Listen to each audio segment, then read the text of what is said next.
practical note, I'm just looking at the clock, there is no way I'm going to finish by 10:30. Yeah, we have to change behaviour because we do that ourselves really well, don't we? If everyone was like us and cared about nature as much as we do, the world would be a better place. True? Because we've all thought really carefully this morning about all our actions this morning, haven't we? What you had for breakfast, what you're wearing, how you got here. I drove here. Damn. I live 22 miles away from work. I choose to live in, actually, I do live in a little nearly chocolate box cottage in the Cotswolds. I love it there, but it means I drive 22 miles into work and 22 miles back every day. My carbon footprint is quite large. I care about climate change. I don't show it. I've just eaten biscuits with a lot of packaging, excess packaging, plus it's going to get thrown away. And just have a look. Thanks, Chris, for pointing it out. Palm oil in here. Not sustainable palm oil either. The shirts I put on this morning, this is 100% cotton. Excellent. Except that cotton production actually takes a huge amount of area and water. But that's okay, my trousers are completely 100% synthetic. But then of course when they get washed, all those little bits of plastic go down the drain. Oh, forget it. I'm trying, and the place I work's been trying for a while, and it's crazy because, okay, I started working at the zoo 27 years ago because, for all sorts of reasons, but I like wildlife. People like wildlife. Look, wildlife's brilliant. Wildlife's lovely. Why is it so hard to protect it? We're starting, right up there with something that should be easy. Wildlife's brilliant. Everyone would want to protect it, surely. And yet, and there have been conservation organisations around for 120 years, it's not working. It's just not working. Okay, I work at the zoo. There's critical things going on at the moment with amphibians around the world, critical things with little snails. Actually, who cares if parts of the tree snails go extinct? There used to be 140 species of them on islands in the South Pacific. Put your hands up if you care that they go extinct. They're tiny, brown, boring snails. Really? How much are you going to give me to save them? Lemurs? Orangutans? Or snails? Make a choice. Well, we look after them at the zoo. We've released some of them back into the South Pacific Islands as well. We do lots of captive breeding work at the zoo. And actually, many years ago, the Zoo World published this. This is back in 1995, so 6 years after I started at the zoo. Zoos around the world got together and wrote this document, what they were going to do for conservation. And this was very much about captive breeding, this ARC concept. We can look after snails, we can look after frogs, we can look after lemurs, and then when the world's a better place, we've got them ready to stick back. Kind of forgetting the bit about who's going to make the world a better place. And actually, I did a little calculation. If all the responsible zoos in the world looked after as many species as they could in well-coordinated breeding programs, I reckon we could probably preserve in captivity maybe 5,000 species. Now that's quite a lot. There's about 8,500 or 9,000 species currently on the red list. So it's not an answer. It's an answer for some things with Chytridium mycosis wiping out amphibians in the wild, but it's not the answer. But then we've been doing other things for a long time as well. So this is a picture taken in Madagascar. We've done a long-term program in Madagascar working with local people and actually doing it at the sharp end where it is. And we've got programs, Bristol Zoological Society, all the way around the world. This is a little graphic kind of showing the places where we're working. Locally as well, so we work with a lot of agencies in the UK as well, so not only abroad, but looking after, for example, crayfish. Here's another question, who cares which kind of crayfish we've got in our rivers? Does it matter if they're white-clawed or cichlid crayfish? And leave that question hanging in the air. People that I work with at the zoo would kill me for even asking the question. But I think we need to take the opportunity every now and again to just take a step back and go, really? You can get so focused and so obsessive about one little tiny thing, while the rest of the world is going to hell in a handcart. Great, we've saved this particular kind of tiny snail. That's a tiny part of a really big picture. So we can look after things in the world. But again, even if all the zoos in the world, we add up all their projects, it's pretty big, but actually it's still a little pinpoint here, a little pinpoint there. We work on the Sahamalaza Peninsula in northwest Madagascar. It's great what we do there, but it's a tiny point on the map. So we can breed a few species, we can work a few places in the wild, we can talk about it, but actually, it doesn't matter whether they work in zoos or all the other conservation organisations in the world, or anyone who wants to call themselves a conservationist. If we leave conservation and conservationists, we are doomed, we are sunk, it's not going to work. It really isn't. So we need to teach people then they'll understand. So we have a lovely education centre at the zoo. We teach about 40,000 pupils a year. We have 500,000 visitors a year. We try to teach them as well. And when I started at the zoo, anyone recognise this guy? I very much doubt it. Put your hand up if you've ever heard the name Babadoom. Ooh, really interesting. Thank you, Katie. I am now, Katie, this is a promise. This is the last time I ever mentioned Babadoom. I'll tell you why. He justified my existence and my job at the zoo when I started there because there's a quote. So even if you don't know the name, you may know the quote. People will conserve what they love. They will love what they understand. They will understand what they are taught. Have you heard that quote? Oh, I've got some few nodding heads now. Okay. That was all over the place when I started to work at the zoo. Brilliant. Teach people things, then they'll understand. When they understand, they'll love it. When they love it, they'll conserve it. Perfect justification for a zoo education officer, which is what I was when I started. People stuff, they go, oh, of course, then they'll save it. Okay, so we just need to teach more people. Teach them the fact about the stuff and their impact on the world. I love this book, Confessions of an Eco-Center by Fred Pierce. Looking at all the kind of things in his kitchen and his wedding ring, where does it come from? What impact does it have on the world? Let's have more informed citizens so they can make choices every time they go shopping. Really? Are they really going to do that? I've heard so many people take that approach. We just need people to be better informed so they can make informed choices. I can't even make informed choices, and I'm trying. Normal people on their normal day out doing their normal daily lives and their normal shopping, people who don't care about wildlife, people who are into fast cars and fine art and history. Are we going to seriously educate them to make the right choices every time they go shopping? Forget it. There may be some shortcuts. We started fiddling about with this at the zoo, 15 years ago. We're working with the Marine Stewardship Council. We put up some A3 laminated signs in our aquarium.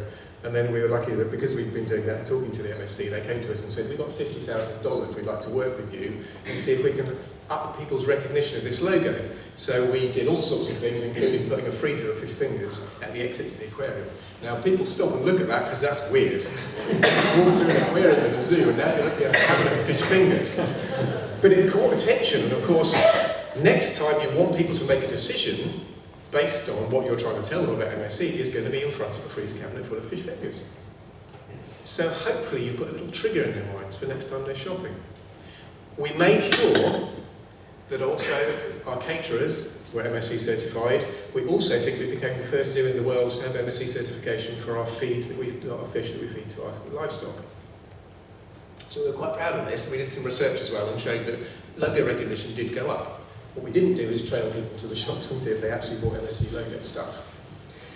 The other thing is, throughout all of this, it became clear to me that actually what Babadoom had said was utterly the wrong way up. And more conversations I've had, the more I believe this to be true. People actually just innately love certain things, and it could be fast cars or history or nature or whatever. Once you love something, then you want to know about it, and then you want to become the world expert, and it becomes your hobby. It goes that way round. Expecting it to work in reverse, teach people stuff, then they understand, then they do what you want, doesn't work. Humans aren't like that. And yet that's what we've been doing, we, conservation movement, lots of people, for too long. Shouting at people louder and louder, don't you get it yet? This is the information, we're trying to make it clear to you, now do the right thing. And people go, yeah, but what is the right thing? I don't know.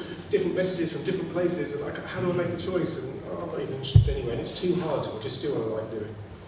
We were thinking hard about this because the Zoological Society laid some land out of Cribbs Causeway, and we bought it in the 60s. We've now got it, we've opened a new zoo there. When we were planning it, we wanted to open a new zoo with the function of changing behaviour. Now we were thinking about this 15 years ago, we were beginning to think we'd like to do this. Can we get our guests that come into this new place to have such an experience that they go out doing and thinking things differently? Brilliant ideal. We had no idea how to do it, but we'd been fiddling around with MSC stuff. Other things were happening in the world, other things were coming out, maybe to push people along. There's things like valuing nature, the economics of ecosystems and biodiversity. There's things like thinking about rebranding biodiversity. Brilliant work by Futera. Project Wild Thing came out a few years ago. This film, it was actually launched at Bristol Zoo as well. Getting people out and connected with nature. making big claims like this film will change your life. Now, I have a problem with this, and this may be controversial. It's lovely, maintaining and reinvigorating and getting people connected to nature. But I don't think it leads to action, at least not now when we need it, and we need it quickly. If we go the route of, let's get more people out in nature, falling out of trees, getting muddy fingers, and expect them to make more environmentally conscious decisions, it might work, but actually probably will never get all people doing that, and actually connection doesn't necessarily lead to the right action. So it's a good thing, don't get me wrong, okay? Getting people out in nature, enjoying themselves, connected to nature, reconnected to nature, very important. But it's different mechanisms to actually get them to do the things we need them to do now. I had a thought when I was walking home from the zoo, this was, I don't know, about 10, 15 years ago. Maybe it's like a crime. You know, when people commit crimes, I don't know if anyone like watching crime dramas? You need the means, the motive, and the opportunity, okay? You can hate someone, you've got the gun, and you've got a chance, when no one's looking, you can hit them, okay? But, sorry, that was really bad, actually, after what happened yesterday. That came out, didn't plan that. But that's, who knows what his motive was in Las Vegas yesterday. People will commit crimes with those three things. Take one away, and actually the crime doesn't happen. Maybe that's the same with positive decision making. Maybe we can do the same thing for environmentally friendly behaviours. We can give people the motive, but they've also got to have the opportunity to carry out that behaviour and the means to do it. Just going on the motive, making them want to do something isn't enough. It's all wrapped up in infrastructure and all sorts. Okay. I went to a conference, an International Zoo Education Conference, and I loved what these guys did, very briefly. Zoos Victoria, Werribee Open Range Zoo, Melbourne Zoo, a very big one, Hillsdale Sanctuary. They'd been thinking carefully about what they were doing as well, in the same way as I think they were just well ahead of what we were doing. Brilliant thinking. Marwell Zoo and other zoos a few years ago were doing what they called awareness raising and money raising campaigns. Very important, raise awareness of tiger conservation, raise some money, give it to people working in the wild, but it still doesn't get people to do anything differently for supporting tigers in the wild. So what Zoos Victoria said is actually, they will pick a thing they want people to do, but they'll be really specific about it. And there's three important things on here. One is, what's the process that you want to address? Is it deforestation or what is it? Be really specific about it. Being as this campaign's based in the zoo, is there a species, a big iconic species you can relate that to? And then, pick a target audience amongst your visitors and tell them what you want them to do. Be that specific. Not be a better person, make environmentally friendly decisions, go and do this, do that. But actually, here's a thing, like for example, the coltan and mobile phones. This was back in 2008. The coltan and mobile phones, they just wanted their visitors to help reduce the amount of coltan mining in eastern Congo, which is affecting gorillas and people, by recycling their mobile phones. They were that specific. This is what you want to do. Here's the thing, you'll come to the zoo, you like gorillas, here's an issue with your mobile phone, when you finish with it, please send it into pop it in an envelope, and they gave people envelopes, okay, really nice, and they traced it back, and actually, it worked really, really well. They followed up with a palm oil campaign. Palm oil wasn't labelled, so they couldn't get people to choose between sustainable palm oil or palm oil free, but they could actually get people to petition to have it labelled in Australia. They did really, really well. It actually still isn't labelled, but they made such a fuss. Anyone who wants to know more about this, there's some great stuff online, or I can talk to you later. They've kept on going, and they've raised this to the level where they even got a kind of international argument going on of Southeast Asian countries petitioning the Australian government saying you can't label palm oil because then that's against World Trade Organization. This is a zoo. They started a palm oil campaign and it got to an international argument and made big companies commit to 100% sustainable palm oil in the products. So you actually remove the choice of the consumer, you get the companies to commit to doing it. And one of the beautiful things they did was actually by their orangutan exhibit, they set up a supermarket. You go in there, you scan the products, and it immediately tells you whether it's traffic lights, the red, amber or green, telling you about that product and the company. Better than that, you then get direct access. It's all laid out in front of you to send an email to the CEO of the company of the product that you just scanned to say, either we're not going to buy your products anymore, we're horrified, or well done, keep up, we think you've committed, or thank you for committing, we're going to continue buying your products, so that feedback direct to the companies. And when they were setting this up, they were speaking to the companies right up till the night before, saying how those companies were going to be graded, red, amber or green, and they had companies petitioning them saying, change your criteria, and they went, no, we're sticking to it. And they had companies literally phoning them the night before, big international, multinational, pledging to use sustainable palm oil in their products because they didn't want to come out in a bad light in this orangutan exhibit in Melbourne Zoo. Amazing, by being specific. So I came back from the conference and we fiddled about at Bristol Zoo with the Grill for Gorillas campaign, which is getting people to look for the FSC logo on their charcoal. It was a lovely summer. We set up our own little supermarket where people could run around and pick out the ones with FSC logos on.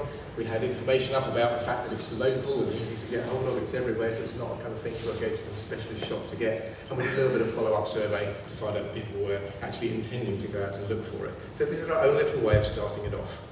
Next year we did the same with Cookie's Kitchen. This was to do with looking for FSC logos on kitchen roll. And you go, well, it's just kitchen towel, but you've got to be specific. This is what we want you to do. Next time you go to a supermarket, look for this logo on this product. Once you get people doing that little thing, it's the thin end of the wedge. They'll start seeing it elsewhere. But if you're not specific, you don't even get a chance to start. So this is about kitchen roll, and we set up a kitchen in the zoo. And everything in that kitchen is FSC certified. Nearly there.